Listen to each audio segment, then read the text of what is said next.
একটা মেয়ে চাইলেই কিন্তু অনেক কিছু করতে পারে। যেমন যদি তার ঘরে কিছু নাও থাকে, কুঁড়ে ঘর যদি একটা থাকে না, তার হাতের ছোঁয়ায় সেটাকে সাজিয়ে গুছিয়ে স্বর্গের মতো তৈরি করতে পারে। নাইবা থাকলো দামি ঘরবাড়ি, নাইবা থাকলো দামি ফার্নিচার, হাতের ছোঁয়ায় আর বুদ্ধি চেষ্টার জোরে কিন্তু সেটা স্বর্গে পরিণত হয়।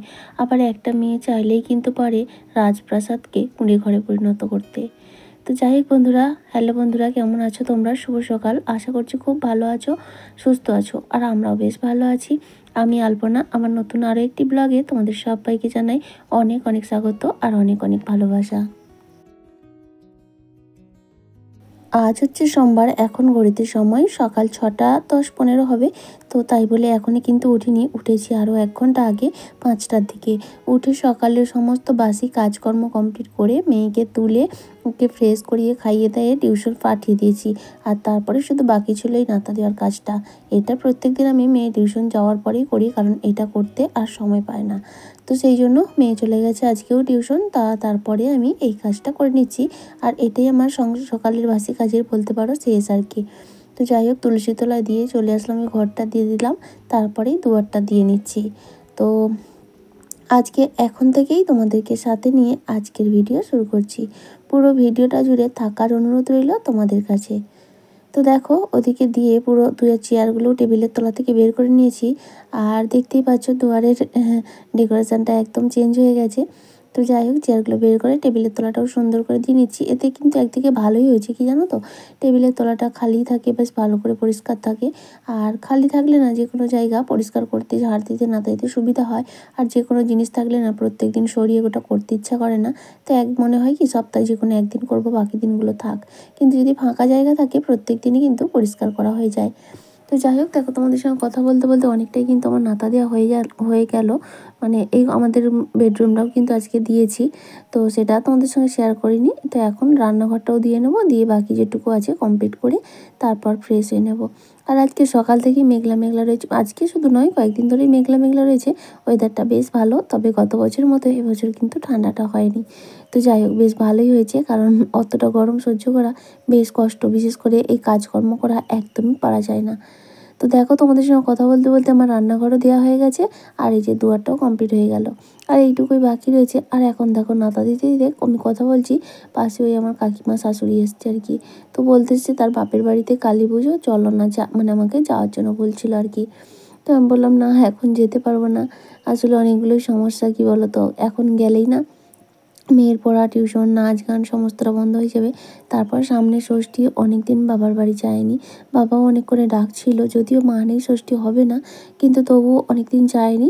তো সেই জন্য ওই সময় যাওয়ার ইচ্ছা আছে। তো ওখানে গেলে অন্তত 2 দিন তো লাগবে, যেহেতু দূরের রাস্তা, যেদিন যাব সেদিন আর আসতে পারা যাবে না, তারপর অনেক দিন পরেই যাব। তো সেই জন্য আর গেলাম না আর কি। তো তাকে অনেক করে বুঝিয়ে বললাম পরের বার যাবো আর কি। তারপরে দেখো, কাজকর্ম কমপ্লিট করে ফ্রেশ হয়ে চলে আসলাম ঘরে, আর এসে চুলটা আঁচড়ে নিচ্ছি। আর তোমাদের দাদাভাই মেয়েকে দিয়ে এসে হাট চলে গেছে। যদিও আমাদের আজকে কোনো বাজারের দরকার নেই, সমস্ত সবজি এবং মাছ সবটাই রয়েছে। ওই পাশের বাড়ির মানে একটা দাদাভাই, আগের দিন যাদের জন্মদিনে গিয়েছিলাম, তো সে যাবে হাট, তো তার জন্যই গেল আর কি, তাকে নিয়ে। তো যাই হোক, এদিকে আমি চলে আসলাম রান্নাঘরে। এসে যে মেয়ের দুধটা গরম করে নেব, আর আমি একটু চাও করে নেব।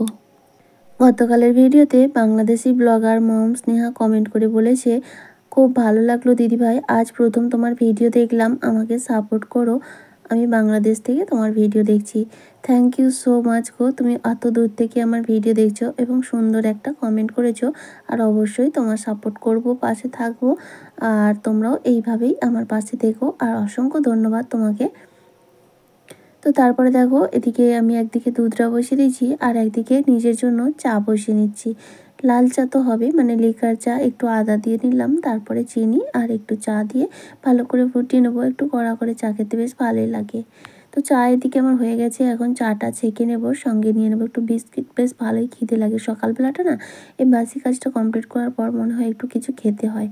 তো নিয়ে নিলাম এই যে একটা খাস্তা বিস্কুট, আর এই খাস্তা বিস্কুট না ভীষণ পছন্দের। তো সে ছোটোবেলায় আমরা এগুলো কিনে খেতাম, তো বরফি আকারেও ছিল, সেগুলো খুব কিনে খেতাম এগুলো। তো যাই হোক, এখন চাটা খেয়ে দিয়ে তারপরে সংসারের বাকি যে কাজকর্মগুলো রয়েছে সেগুলো করে নিতে হবে। চা খেয়ে চলে আসলাম ঘরে, এসে বিছানাটা গুছিয়ে নিচ্ছি। ভেবেছিলাম বেডশিটটা চেঞ্জ করবো, তা ভাবলাম আজ আর করবো না, কালকে চেঞ্জ করব। আজকে সকালে অনেকগুলো কেচেছি, আর মেঘের ওয়েদারও ভালো নয়, বেশ মেঘলা মেঘলা আছে, কখন যে বৃষ্টি নামবে। তারপর বেডশিট তুললে কি হয়, ওগুলো জমা হয়ে থাকবে, আর চোখের সামনে না জমা হয়ে থাকলে মানে ভালো লাগে না। আজকে তুলে যদি আজকে কাচতে পারি খুবই ভালো, আর আজকে যদি নাও হয় অন্তত কালকে কেচে নিতে হবে, এরকম হলে ভালোই হয়।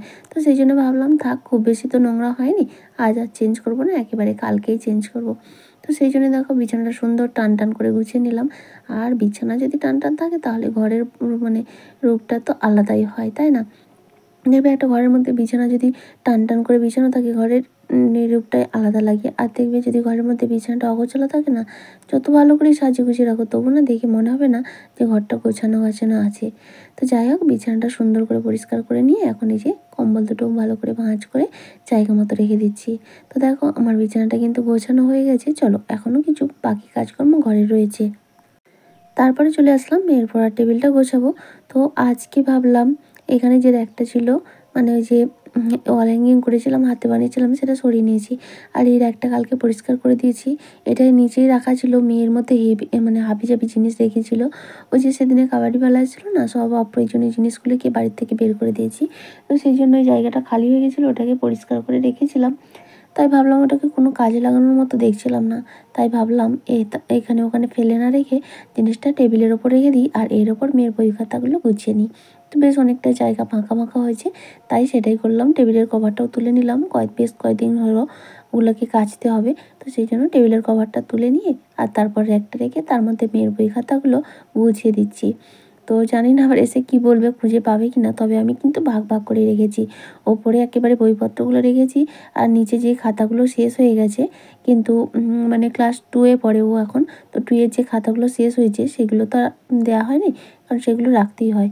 তো সেগুলো রেখেছি, সেগুলো নিচে, আর মাঝেরটাই যেগুলো এখন প্রয়োজনীয় খাতা সেইগুলো রেখেছি। তো এইভাবে ভাগ ভাগ করে রেখে টেবিলটা গুছিয়ে নিলাম।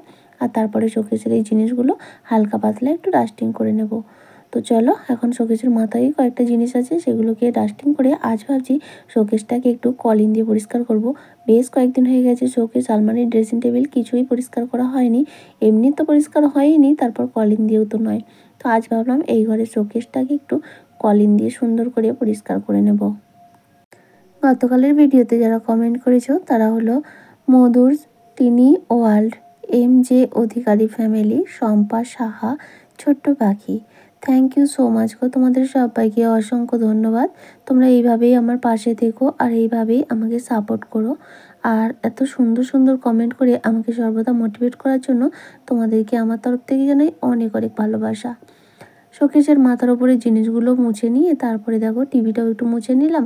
আর ওই যে ফ্লাওয়ার ভাসটা রয়েছে সেটাকেও পরিষ্কার করে নিয়ে এই যে শোকেসের কাজটা একটু কলিন দিয়ে পরিষ্কার করবো। তো কলিনটা একেবারে শেষের পথে, তাই বের করতে অনেকটাই অসুবিধা হয়েছে। অনেক দিন হয়ে গেল কলিনটা, প্রায় মনে হয় 2 বছর হয়ে গেছে। তো যাই হোক, 2 বছর হয়ে গেলে একটা জিনিস চলছে, আরও কতদিন হবে, তাই না? তো শেষের পথে, এটা শেষ হয়ে গেলে আরও একটা আনতে হবে। কলিনটা কিন্তু বেশ ভালো এসব ফার্নিচারগুলো পরিষ্কার করার জন্য, দারুণ সুন্দর। তো যাই হোক, কাঁচের মধ্যে যদি একটু কলিন দিয়ে পরিষ্কার করে না, একদম নতুনের মতো ঝকঝক করছে। তবে না, ড্রেসিং টেবিলটাও ভালো করে ভাবছি একদিন অর্গানাইজ করব। যদিও খুব বেশি জিনিস নেই, তো যেটাই আছে সেটাই ভালো করে অর্গানাইজ করব। তাই ভেতরটাও একটু নোংরা হলেও আজ আর পরিষ্কার করছি না, আজকে শুধু কাঁচটাই একটু কলিন দিয়ে পরিষ্কার করে নিচ্ছি।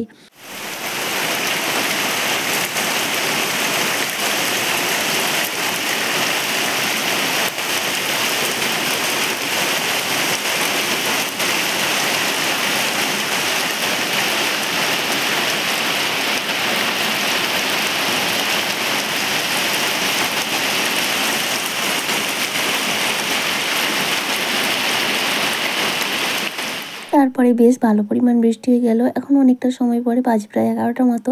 তো 9টা নাগাদ বৃষ্টিটা হয়েছিল দেখো, কিন্তু মাটি একেবারে শুকিয়ে গেল। বেশ ভালো পরিমাণ বৃষ্টি হয়েছে। তো এই বর্ষাকালের রুটিন শুরু হয়ে গেল। বৃষ্টি হওয়াতে জামা কাপড়গুলো তুলে নিয়েছিলাম, আবার যে বৃষ্টি বন্ধ হয়ে গেছে, রোদ নেই, কিন্তু জামা কাপড়গুলো বের করে দিচ্ছি, হাওয়া বাতাসে শোকাবে। এই তো বর্ষার দিনে এইভাবেই করতে হয়, তাই না? তো জামা কাপড়গুলো শুকিয়ে নিচ্ছি, মানে শুকানোর জন্য মেলে দিচ্ছি। আর ওদিকে মেয়ে টিউশন থেকে চলে এসেছে বৃষ্টির পর, তোমাদের দাদাভাইকে নিয়ে আসলো। আর তোমাদের দাদাভাই এখন বেরিয়ে গেল, ওর আজকে একটা ক্যাটারিং রয়েছে। তো দুপুরে শুধু মা মেয়ের খাওয়া, তাই জন্য দেখো ছোট্ট হাঁড়িতে ভাত বসিয়েছি। আর আজকে রান্না করবো এই যে মাছ, সেই আগের দিন হাট গিয়েছিলো, মাছ এনেছিল, তো তারই 4 পিস মাছ এখনও ছিল। তো সেই মাছটা করবো আলু দিয়ে টমেটো দিয়ে ঝোল। আর মেয়ে তো কোনো সবজি খায় না, ওর এই মাছ হলেই হয়ে যাবে।